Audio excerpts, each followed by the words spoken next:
మద్యం షాపుల టెండర్లలో ఏపీ సర్కార్ అంచనాలు తప్పాయా? అధికార పార్టీ ఎమ్మెల్యేలే అందుకు కారణమా?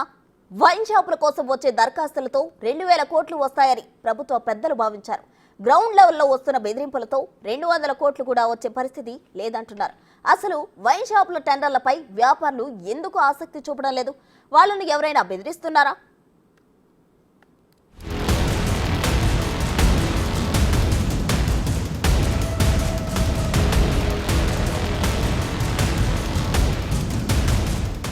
ఆంధ్రప్రదేశ్లో లిక్కర్ పాలసీ మారింది. కొత్త ఎక్సైజ్ విధానంతో ప్రైవేటు మద్యం షాపులకు ప్రభుత్వం అనుమతిచ్చింది.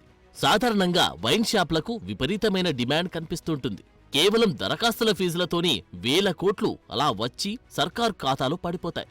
కానీ ఏపీలో మాత్రం సీన్ వేరేలా ఉంది.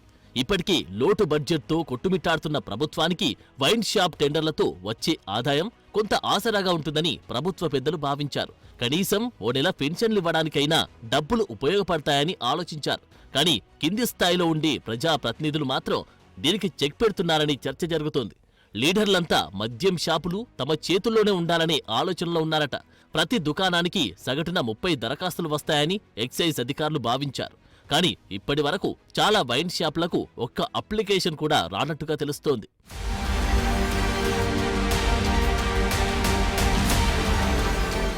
రాష్ట్ర వ్యాప్తంగా 3396 వైన్ షాపులకు లైసెన్సుల జారీ కోసం దరఖాస్తులను స్వీకరిస్తోంది ప్రభుత్వం.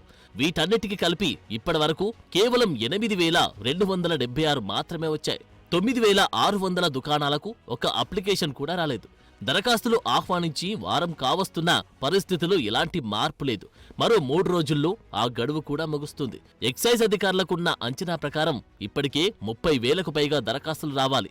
కానీ కొందరు నాయకుల తీరుతో వ్యవహారం బెడిసికొట్టిందనే అభిప్రాయాలు వ్యక్తమవుతున్నాయి. శ్రీకాకుళం నుంచి అనంతపురం దాకా ఇలాంటి పరిస్థితే ఉంది.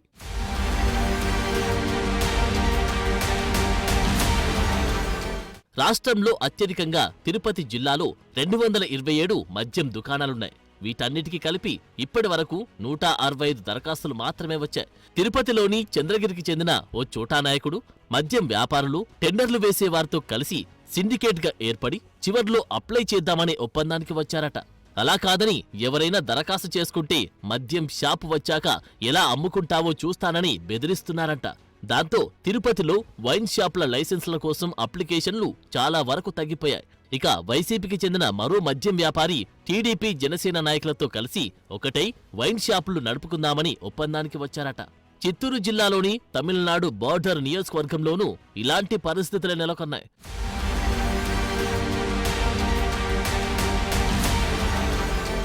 అనంతపురం జిల్లాలో ఏ పార్టీ అధికారంలో ఉన్నా లిక్కర్ కింగ్ గా పేరుగాంచిన ఓ నాయకుడు ఈసారి కూడా తానే సిండికేట్ బాధ్యతలు తీసుకున్నారంట. సత్యసాయి జిల్లాలోనూ ఇలాంటి వ్యవహారమే నడుస్తోంది. సరిహద్దు ప్రాంతాల్లో మద్యం దుకాణాలకు మంచి డిమాండ్ ఉన్న కారణంగా వాటికి ఎక్కువ దరఖాస్తులు రాకుండా అడ్డుకుంటున్నట్టు తెలుస్తోంది. రాయలసీమ వ్యాప్తంగా ఇవే పరిస్థితులు నెలకొన్నాయి. కొందరు ఎమ్మెల్యేలు కూడా ప్రతి మద్యం దుకాణంలో వాటా కావాలంటున్నారట. వారు ఎలాంటి పెట్టుబడి పెట్టకపోయినా 25% వాటా ఇవ్వాలని డిమాండ్ చేస్తున్నారట. ఇలా దరఖాస్తులు వేయకుండా అడ్డుకుంటున్న వారి వివరాలు ఇప్పటికే ఇంటెలిజెన్స్ విభాగం ద్వారా సీఎం చంద్రబాబుకు చేరినట్లు తెలుస్తోంది. ఈ వ్యవహారంపై ఆయనెలా స్పందిస్తారు? బెదిరింపులకు దిగుతున్న ప్రజాప్రతినిధులకు ఎలాంటి క్లాసులు పీకుతారన్న దానిపై ఆసక్తి నెలకొంది.